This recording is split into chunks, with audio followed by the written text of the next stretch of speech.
ٹیپو سلطان کی کہانی۔ ٹیپو سلطان مصر کا بادشاہ تھا۔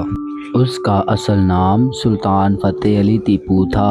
اس کے والد کا نام سلطان حیدر علی تھا۔ ٹیپو سلطان نے اپنے والد کے بعد حکومت سنبھالی۔ ٹیپو سلطان نے اپنے ملک کو بچانے کے لیے انگریزوں کے ساتھ جنگ کی۔ اس نے اپنے لشکر کو مزید طاقتور بنایا اور نیا ہتھیار استعمال کرنا سکھایا۔ ٹیپو سلطان کو انگریز اپنا سب سے بڑا دشمن سمجھتے تھے، کیونکہ ٹیپو سلطان نے انگریزوں کو ہر جنگ میں شکست دی۔ 1799 میں انگریزوں نے ٹیپو سلطان کے قلعے پہ حملہ کیا۔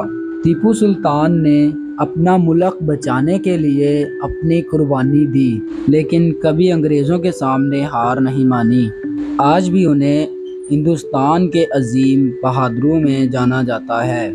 ٹیپو سلطان کو ان کی بادشاہی کے دوران شیر مصر بھی کہا جاتا تھا، کیونکہ وہ ہمیشہ شیر کی طرح ہمت سے انگریزوں کا مقابلہ کرتے تھے۔ اس نے ہمیشہ اپنے لوگوں کی بھلائی کے لیے کام کیا، انہیں طریقہ دیا کہ وہ اپنی آزادی کے لیے، اپنے حق کے لیے لڑ سکتے ہیں۔ ٹیپو سلطان نے ہندوستان میں نئے طریقے سے ریلیں اور ہتھیار بنوائے، جو اس کے دشمنوں کے لیے مشکل بن گئے۔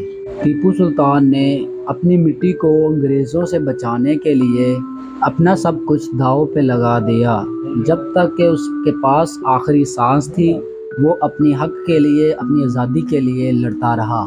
اس نے کہا تھا، شیر کی ایک دن کی زندگی گدھ کی 100 سال کی زندگی سے بہتر ہے۔ جب بھی ٹیپو سلطان کی قربانیوں کو یاد کیا جاتا ہے اور اس کی کہانی ہندوستان کے ایک عظیم ہیرو کی کہانی کے طور پر یاد کی جاتی ہے۔